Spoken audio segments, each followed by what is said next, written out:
Un jour, il y a un représentant Harmonia Mundi qui s'appelle Erwan et qui est quelqu'un en qui j'ai toute confiance littérairement, qui arrive à la librairie et qui me dit Valérie, tu lis ça ce week-end. Okay. C'était une menace. Un petit peu, mais Erwan est très... Un petit peu. Bon, je prends le livre, je le lis et je reviens le week-end, après le week-end en disant mes collègues, vous lisez ça. Ça a été vraiment...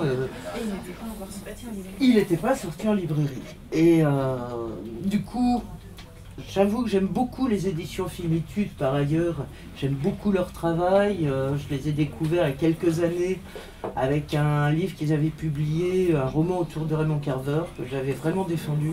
Et depuis, je les ai jamais perdus de vue. Et ça m'a fait super plaisir que ce roman qui me bouleverse, enfin qui me séduise plutôt, énormément, soit publié par eux.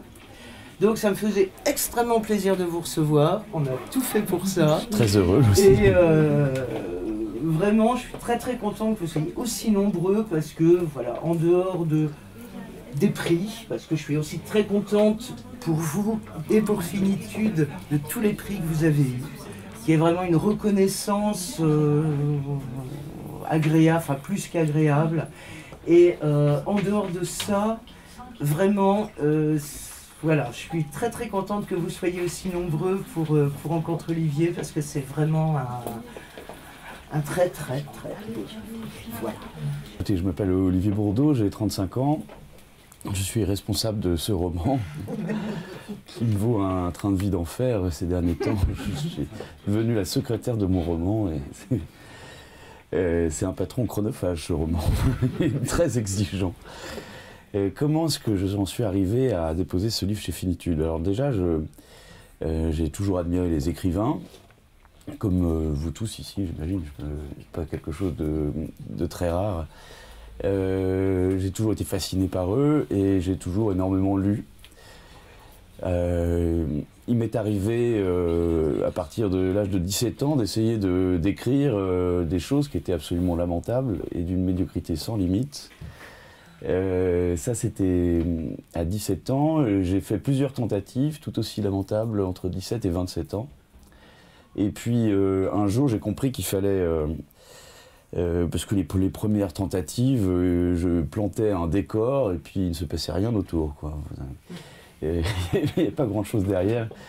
J'ai réalisé qu'il fallait prendre le squelette de ces personnages, les rouler dans la glaise et leur donner de l'épaisseur, leur donner un passé, leur donner un présent, des objectifs, des éthiques, des états d'âme, des obsessions, enfin bon, tout un tas de choses. Alors vous pourrez constater que j'ai mis 10 ans avant de le comprendre, je ne suis pas très rapide. Et voilà, donc j'ai commis un premier roman qui n'est pas sorti, qui s'appelait L'intérêt du crépuscule, et qui faisait 500 pages.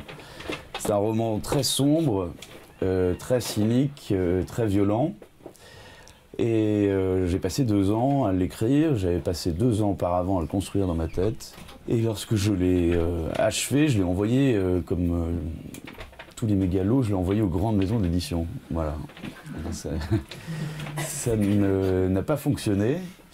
Néanmoins, j'ai eu la chance d'être reçu par 2 éditeurs, chez Plomb et chez Fayard, qui, en m'affirmant que mon roman n'était pas éditable puisque le sujet était très casse-gueule, que je comprends beaucoup mieux maintenant, m'ont dit que j'avais des talents d'écriture et qu'il fallait que je persévère.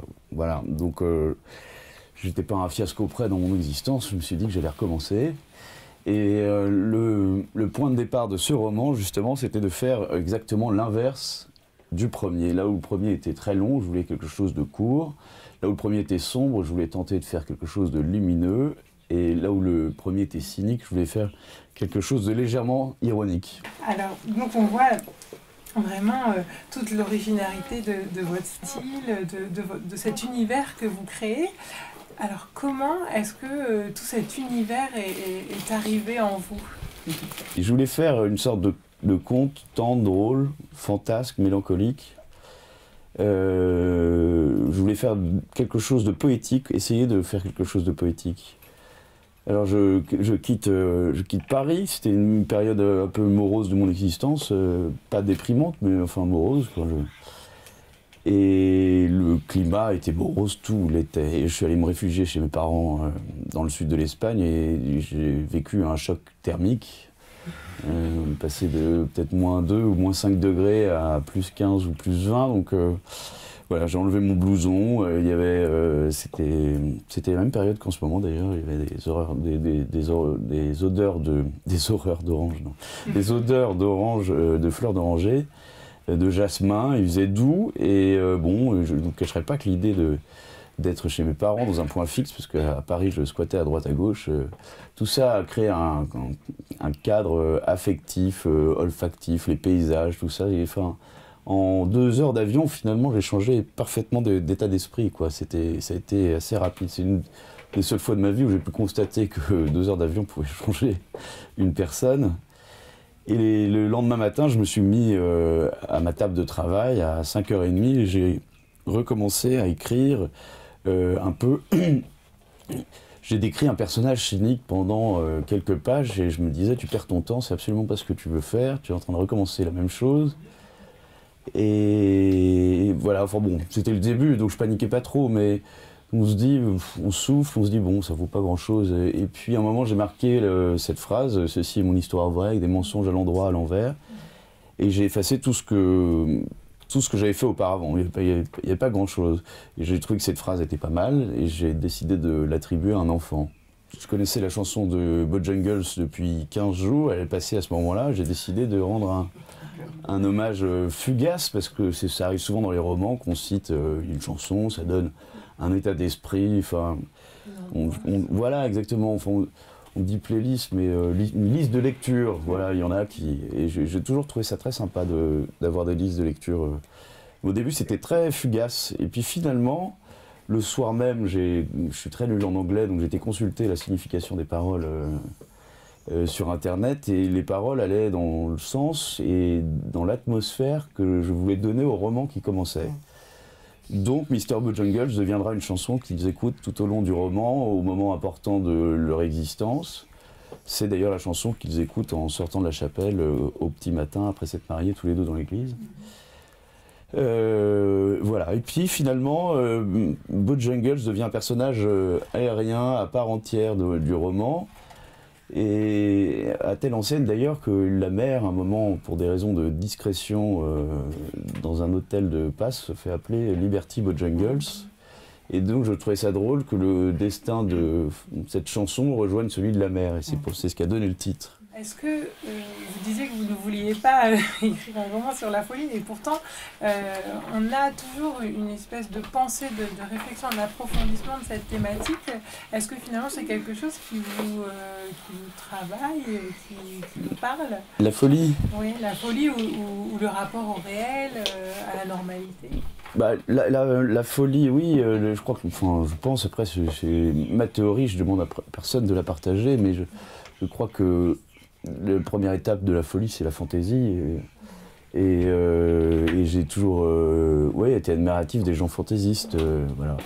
Peut-être que c'est même la vie dans sa part la plus absolue, la fantaisie. Oui, voilà, exactement. Mais il suffit d'un pas pour passer de la fantaisie à la folie. Et en relisant les premières pages, qu'il y avait dans la fantaisie de cette femme une folie douce. Une faille, une fêlure qui pouvait se transformer en brèche.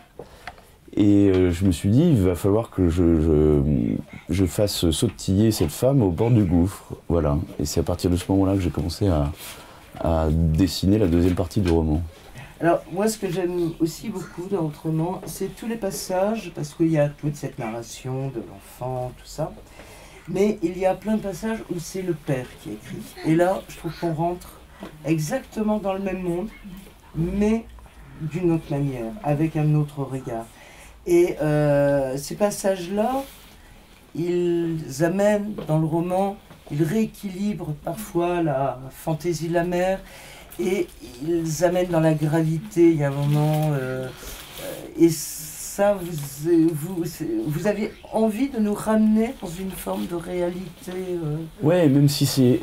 Une réalité un peu décalée. Oui. Il est fantaisiste aussi, mais le père, c'est le trait d'union entre le réel et la folie. Et même si lui est légèrement cinglé, il le dit d'ailleurs à un moment, c'est lui qui tient la famille à bout de bras. C'est lui qui fait en sorte que toute cette folie puisse exister sans trop de dommages. Et je me suis dit, au moment où, comme je vous l'expliquais, au moment où j'ai décidé de développer l'histoire du père, je me suis dit que j'allais apporter un contrepoint pour les mêmes faits. Pour les mêmes actions maternelles, le fils peut hurler de rire et le père peut pleurer. Voilà, et pour exactement la même chose et les mêmes raisons. Sans déflorer la fin, moi je trouve que la dernière page est juste magnifique. Non, elle ne déflore rien dans l'histoire. Regardez cette... Alors, ça c'est le père qui écrit ça, hein. C'est dans les carnets du père. Regardez cette chapelle, Georges. Elle est remplie de gens qui prient pour nous, s'était-elle exclamée dans l'édifice vide. Puis en sautillant dans la nef centrale, elle avait noué son châle autour de son cou pour le transformer en traîne de mariée. Au fond, le grand vitrail multicolore, transpercé par le soleil levant, diffusait une lumière mystique, au cœur de laquelle tournoyait la poussière dans une valse intemporelle, un tourbillon qui planait juste au-dessus de l'autel. Je jure devant Dieu Tout-Puissant que toutes les personnes que je suis vous aimeront éternellement, avait-elle psalmodié, mon menton entre ses mains pour mieux hypnotiser de son regard céladon mes yeux ensorcelés.